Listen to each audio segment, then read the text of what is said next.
المرسلين سيدنا محمد وعلى آله وصحبه أجمعين. Alhamdulillah, para jemaah dirahmati Allah Subhanahu wa taala.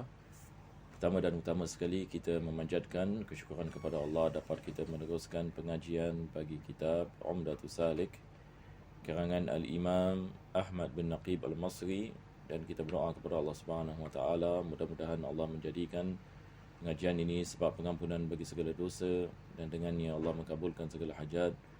Dan kita berdoa agar Allah Subhanahu wa taala menyelamatkan kita daripada segala kesusahan, daripada segala azab di dunia dan akhirah. Amin ya rabbal alamin. Maka daripada mana kita berhenti pada pengajian yang lepas, kita masih berada dalam kitab Al-Bay', iaitu perkara yang bersangkut dengan muamalat, yang mana biasanya para fuqaha memulakan dengan Al-Bay', iaitu hukum ahkam yang bersangkut dengan jual beli. Kita telah membicarakan tentang rukun-rukun yang jual beli, dan kita membicarakan tentang beberapa ini syarat ini yang bersangkut paut ini dengan tiap-tiap rukun yang disebutkan. Jadi hari ini insya-Allah ini kita akan meneruskan daripada situ. Jadi seperti biasa kita akan kembali ini kepada kitab, kita akan lihat, dan kalau ada perkara yang perlu kita melakukan murajaah, insya-Allah ini kita akan melakukan murajaah. Ini adalah bahagian yang mana kita sudah sampai ini kepadanya.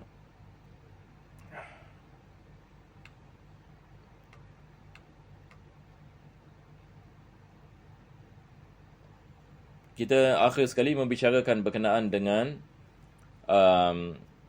daripada syarat ini jual beli adalah seseorang itu mesti memiliki sesuatu yang dia menjual ataupun yang membeli. Apabila penulis ini membicarakan tentang syarat-syarat penjual dan pembeli, daripadanya adalah mesti orang yang merdeka, Jadi kita membicarakan hukum ahkam yang bersangkut dengan hamba. Hamba ini boleh melakukan jual beli dengan syarat dia mendapatkan keizinan daripada tuan. Sebab hamba tidak memiliki apa-apa, segala apa yang di sisinya dimiliki oleh tuannya, maka tidak dibolehkan dia melakukan jual ataupun beli, melainkan dengan keizinan daripada tuan. Ini akhir sekali kita membicarakan. Jadi hari ini insya-Allah kita akan masuk ini kepada bahagian yang mana penulis mengatakan hukmul bai'i fi muddatil khiyar.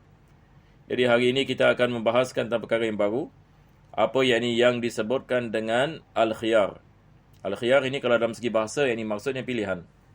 Maksudnya adalah pilihan. Biasa kita dalam bahasa Arab kita berkataan ikhtiar, ikhtar, dia telah memilih. Khiyar adalah pilihan. Dalam segi bahasa. Di dalam bab ini jual beli, kitabul bai', bila kita membicarakan ada khiyar ini dalam jual beli, maka dia mengambil makna yang berbeza. Walaupun dia ada sangkut paut dengan pilihan, akan tetapi dia ada beberapa jenis. Jadi beliau membicarakan tentang berapa lamakah al-khiyar, muddah, zaman yang dibolehkan bagi pembeli ataupun penjual meletakkan masa yang tertentu untuk dia melakukan jualan tersebut ataupun untuk dia melakukan pembelian daripada pembeli. Ini yang dimaksudkan. Pertama sekali penulis akan membicarakan tentang apa yang dikenali sebagai khiyar majlis. Khiyar majlis. Apakah yang dimaksudkan dengan khiyar majlis?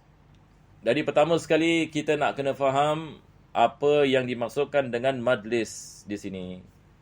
Jadi majlis yang dimaksudkan bukan majlis apa yang kita memahami dalam segi bahasa, tetapi majlis, bila kita mengatakan majlis akad jual beli, adalah tempat yang mana penjual dan pembeli melakukan akad tersebut.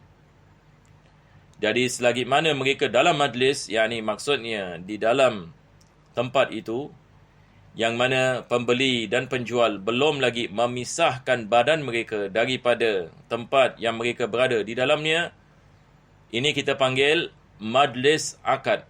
Majlis akad. Jadi di sini penulis beliau akan membicarakan tentang khiyar majlis, Islam memberikan kepada kita beberapa pilihan selagi mana kita dalam majlis, selagi mana kita belum memisahkan badan kita. Misalan saya membeli sesuatu daripada Zaid. Zaid ini menjual saya handphone. Maka saya membeli daripadanya.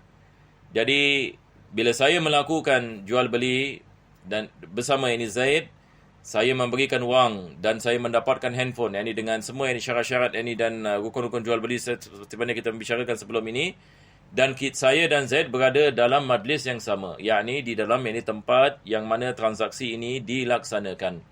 Selagi mana saya berada di tempat yang sama, saya belum lagi memisahkan badan saya daripada tempat ini, maka saya diberikan pilihan sama ada saya nak meneruskan akad ini ataupun memfasahkannya. Memfasahkannya ini maksudnya membatalkannya. Jadi sekarang ini saya membeli daripada Zaid handphone harganya $1 juta. Astagfirullah. $1,000. $1,000. Maka saya memberikan wang dan saya diberikan yakni handphone. Kita melakukan ijab dan qabul seperti mana kita mengatakan. Ijab dan qabul, yakni rukun-rukun penjual pembeli semua mukallaf, mereka baligh dan sebagainya. Tamam? Benda yang al-mabi' juga ini syarat-syarat dimiliki dan suci dan sebagainya. Maka kita melakukan jual beli dalam majlis ini. Baik, selagi mana saya belum lagi memisahkan badan saya daripada majlis ini, saya boleh kembalikannya. Yang ini maksudnya saya mengatakan minta maaf, saya dah change saya punya mind. Saya tak jadi beli. Saya nak duit saya balik. Boleh ke tidak? Boleh, boleh. Selagi mana kita dalam majlis, ini yang dimasukkan dengan majlis seperti mana saya terangkan tadi. Selagi mana saya berada dalam majlis, ini dikenali sebagai khiyar majlis, iaitu pilihan bagi penjual dan pembeli untuk meneruskan pembelian ataupun penjualan ataupun tidak meneruskannya dengan melakukan fasakh. Selagi mana mereka dalam majlis, iaitu kita dalam mazhab Imam Syafi'i, selagi mana kita belum berpisah antara satu dengan yang lain. Ini dalam mazhab Imam Syafi'i, walaupun kita ada berbeza pendapat dalam mazhab Imam Abu Hanifah dan Imam Malik yang mengatakan berbeza apabila memalingkan lafaz. Tetapi kita dalam mazhab Imam Syafi'i, kita membicarakan tentang memalingkan badan, dan ini adalah amalan Abdullah bin Umar radhiyallahu an. Yani dia meriwayatkan hadis Nabi SAW berkenaan dengan khiyar majlis, malam yatafarraqa. Nabi mengatakan selagi mana penjual dan pembeli tidak memisahkan diri mereka. Maka Abdullah bin Umar ini diriwayatkan apabila beliau melakukan pembelian, beliau setelah membeli, beliau akan kebelakangkan badannya. Jadi apakah kesinambungannya? Sebab bila kita memisahkan badan kita daripada tempat jualan yang kita melakukan pembelian itu, maka sekarang kita mengatakan penjualan itu telah menjadi lazim bagi pembeli dan lazim bagi penjual. Apakah yang dimaksudkan dengan lazim? Ini lagi satu istilah saya akan terangkan ini insya-Allah. Kita ada apa yang dimaksudkan dengan akad yang lazim dengan akad yang jaiz. Akad yang lazim ini maksudnya apabila saya melakukan akad ini, saya tidak boleh membatalkannya. Ini kita mengatakan akad yang lazim. Bilakah ia menjadi akad yang lazim? Apabila saya memisahkan badan saya daripada majlis. Yakni sebagai misal tadi, saya membeli handphone yang daripada Zaid.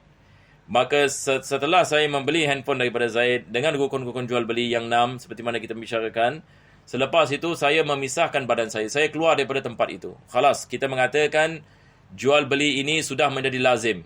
Apakah yang dimaksudkan jual beli sudah menjadi lazim? Yakni maksudnya saya tidak boleh kembalikan apa yang saya beli dan Zaid ini tidak boleh kembali kepada apa yang dia telah jual. Ini kita mengatakan lazim bagi penjual, lazim bagi pembeli. Lazim ini bagi penjual, lazim bagi pembeli. Yakni maksudnya dia tidak dapat membatalkan.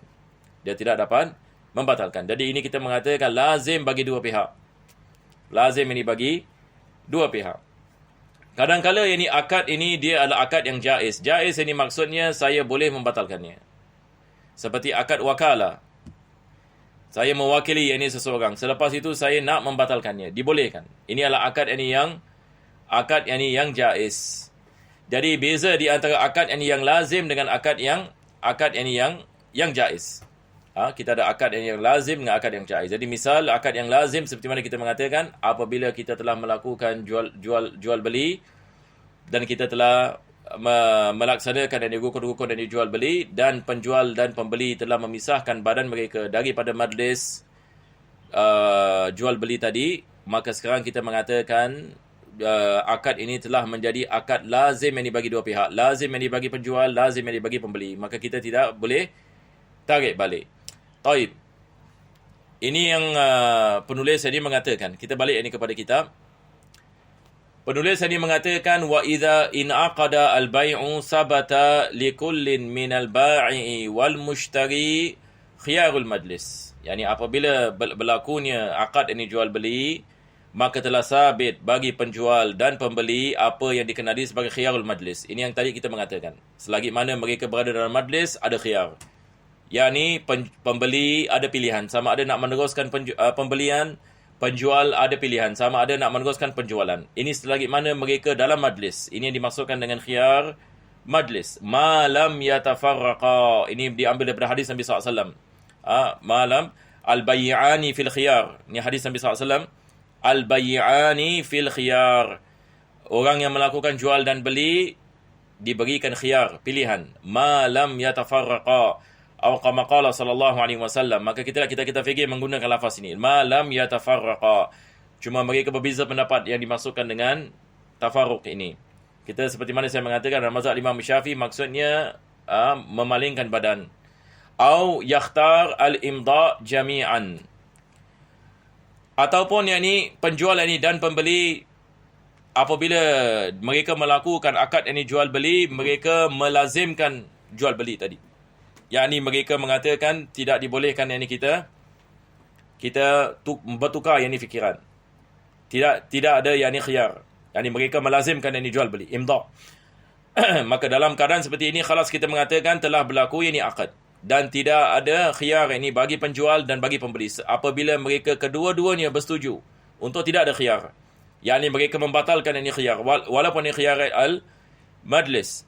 Maka dalam keadaan seperti ini, kita mengatakan dengan melakukan akad tersebut dalam majlis, akad ini telah menjadi lazim. Au yafsakhuhu ahaduhuma.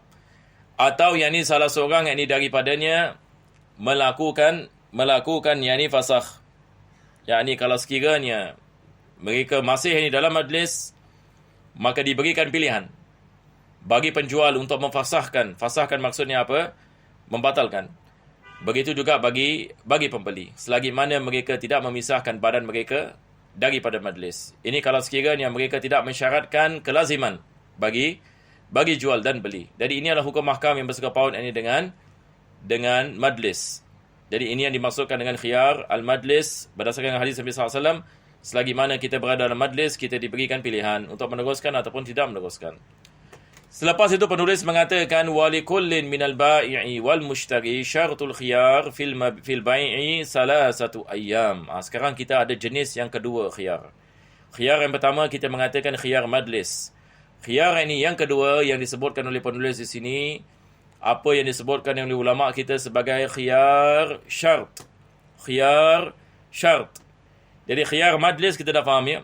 Khiyar majlis ini apa maksudnya? Selagi mana saya berada dalam majlis akad, saya ada pilihan untuk nak meneruskan penjualan ataupun pembelian. Taib. Bagaimana pula dengan khiyar syart? Khiyar syart ini maksudnya saya meletakkan syarat bagi pilihan. Dan dalam Islam, dalam mazhab Imam Syafi'i, tidak boleh lebih ini daripada 3 hari. Tidak boleh lebih daripada 3 hari. Yani, saya akan memberikan misal. Sekarang saya nak beli handphone. Tamam? Saya nak beli handphone. Tapi dalam hati saya macam ada syak. Handphone ini bagus ke tak bagus? Dan saya tak nak terus beli sebab mungkin handphone ini tak sesuai bagi saya. Jadi saya mengatakan kepada penjual, wahai Zaid, handphone ini saya nak beli. Tapi berikanlah saya khiyar 3 hari. Khiyar 3 hari. Yani berikanlah saya tempoh. Yani kita melakukan akad jual beli tetapi atas tempoh 3 hari. Apa maksudnya? Maksudnya selama 3 hari ini saya menggunakan handphone ini dan saya masih dalam lingkungan 3 hari saya diberikan pilihan untuk nak meneruskan pembelian ataupun tidak meneruskan pembelian. Setelah 2 hari sebagai misal saya mendapati handphone ini tidak sesuai bagi saya. Jadi apa saya buat? Saya mengatakan, Zaid, minta maaf. Nampaknya saya tidak mahu meneruskan pembelian ini. maka Zaid ini kembalikan wang yang telah diberikan. Ataupun yang ni penjual yang tidak mau meneruskan. Penjual mengatakan, minta maaf, saya tak jadi jual sebab saya fikir-fikir balik, saya rugi. Kalau saya jual ini handphone ini, saya sayang. Ini handphone antik ke apa ke dan sebagainya. Maka ini kita mengatakan, bagi penjual ada khiyar, syarat. Bagi pembeli yang ini ada khiyar, syarat. Jadi mereka setuju yang ini untuk menjadikan 2 hari ke ataupun 3 hari ke atau hatta 1 hari. Tapi dia tidak lebih daripada 3 hari. Ini dimaksudkan ini dengan khiyar syarat. Jadi penulis mengatakan walikullin minal ba'i wal mushtari syaratul khiyar fil bai' salasatu ayamin fama dunaha. 3 hari dan apa yang kurang daripada 3 hari. Dia tidak boleh lebih daripada 3 hari. Lahuma aw li ahadihima. Sama ada khiyar ini bagi penjual dan pembeli ataupun yang ini bagi salah satu daripada mereka. Penjual yang ini mengatakan dia lihat yang ini pembeli ini macam nak beli tak nak beli, nak beli tak nak beli. Maka penjual mengatakan, baiklah begini. Saya jual kepada awak yang ini barang ini. Saya beri awak ini 3 hari tempoh. Awak pakai dulu. Awak tengok. Kalau benda ni bagus, kita teruskan. Kalau tak, awak kembalikan kepada saya. Ini adalah daripada strategi yang ini jual beli. Ada orang yang ini bila dia nak jual barangannya, dia mengatakan kepada pembeli, awak boleh pakai yang ini sama 1-2 hari. Pasti yang ini awak akan suka ini benda ini. Jadi saya memberikan kepada awak pilihan ini. Jadi pembeli mengatakan, baiklah. Saya akan menggunakan yang ini selama 2 hari, saya akan lihat. Lepas digunakan 2 hari, maka dibuat keputusan. Sama ada dia nak meneruskan ataupun tidak meneruskan. Maka di sini kita mengatakan khiyar diberikan kepada siapa? Kepada pembeli. Tetapi bukan yang dibagi penjual. Penjual yang dibaginya, ini adalah sesuatu yang lazim. Dia melazimkan yang ini dirinya. Baik, kadang-kala apa kita mengatakan, pilihan ini diberikan yang ini kepada penjual. Sekarang penjual pula syak. Penjual dia macam nak jual, tak nak jual. Pembeli mengatakan, kau jual lah, tolonglah. Aku perlukan benda ini. Tapi penjual mengatakan, aku sayang benda ini. Takkan aku nak jual dan sebagainya. Jadi pembeli mengatakan, tak apalah, kau jualkan aku dulu. Kasih aku tempoh yang ini. Aku kasih kau tempoh ini 3 hari. Jadi kalau 3 hari, you made up your mind betul-betul. Nak ambil balik, okey, ambil balik. Maka di sini kita mengatakan khiyar ini bagi siapa? Bagi yang ini penjual. Jadi kadang-kadang khiyar syarat ini bagi pembeli, kadang ini bagi penjual. Kadang-kadang ia bagi kedua-dua mereka. Pembeli dibagi ada khiyar, penjual ini ada khiyar. Nah, jadi di sini penulis tadi membicarakan 3 situasi. Sama ada khiyar hanya diberikan kepada pembeli ataupun bagi penjual sahaja ataupun bagi kedua-duanya. Nah, illa idza kana al-aqdu mimma yahrumu fihi tafarruq qabla al-qabdi. Ini semua adalah akad jual beli yang tidak diharamkan kita melakukan akadnya sebelum yang ini kita melakukan qabd. Apa yang dimaksudkan dengan qabd? Ini qabd ini dia adalah pemilikan. Pemilikan dalam majlis. Maka apabila kita membeli yang ini barangan itu yang ini kita mengambilnya dan kita membayar harganya dan kita memisahkan diri kita, maka ini kita mengatakan sudah berlakunya qabd. Yang ini sekarang barang ini milik saya. Barang ini milik saya. Tetapi khiyar syarat ini kita meletakkan syarat. Syaratnya tergantung. Pemilikan itu tergantung yang ini kepada 3 hari. Pemilikan ini tergantung yang ini kepada 3 hari. Belum lagi berlaku qabd. Ini hanya bagi benda-benda yang tidak diharamkan kita melakukan akadnya walaupun kita belum lagi melakukan qabd ini, iaitu pemilikan. Sebab ada benda-benda yang wajib kita melakukan qabd. Wajib kita melakukan qabd dalam majlis seperti perkara-perkara yang bersangkutan dengan riba. Kita kalau misalnya yang kita beli beras ini sebagai misal. Kita beli beras. Maka apabila yang ini kita membeli yang ini benda-benda yang ini seperti beras ataupun kita menukar wang dolar yang ini Singapura dengan ringgit ini Malaysia sebagai misal. Maka bila kita melakukan penukaran ini, maka qabd itu mesti berlaku dalam majlis. Sebab kalau tak, dia menjadi riba al-yad ataupun yang ini riba an-nasi'ah. Kita tidak boleh mengatakan ini misalan saya memberikan dolar Singapura, besok saya collect ini ringgit ini Malaysia. Maka ini adalah riba nasi'ah. Jadi penulis ini dia membezakan benda-benda yang ribawi dengan benda yang tidak ribawi. Sebab benda yang ribawi wajib ada qabd dalam majlis. Ini adalah pengecualian bagi benda yang bukan ribawi. Bukan ada riba ini di dalamnya. Sebab kalau ada riba, ini wajib qabd ini sebelum memisahkan badan. Tetapi bagi benda selain daripada benda ribawi, dibolehkan. Dan ini seperti handphone sebagai misal, beli kursi, beli selain daripada benda-benda yang ada riba, maka dibolehkan kita melakukan sedemikian dan kita meletakkan khiyar syarat. Kama fi riba wassalam. Jadi berkenaan dengan riba tidak dibolehkan yakni kita memisahkan daripada akad sebelum yakni kita melakukan qabd ataupun pemilikan. Begitu juga dengan salam. Yakni syarat-syaratnya, yakni wajib kita kedepankan wangnya. Dan syarat-syaratnya sebelum yakni kita memisahkan badan. Jadi ini adalah apa yang dimaksudkan yakni dengan riba asyarat. Jadi insya-Allah kita berhenti ini di sini disebabkan masa. Pada pengajian yang akan datang kita akan membicarakan sambungan daripada khiyar syarat selepas itu dan insya-Allah kita akan masuk ini kepada syarat yang seterusnya. Wassallallahu ala sayyidina Muhammadin wa ala alihi wa sahbihi wasallam walhamdulillahirabbil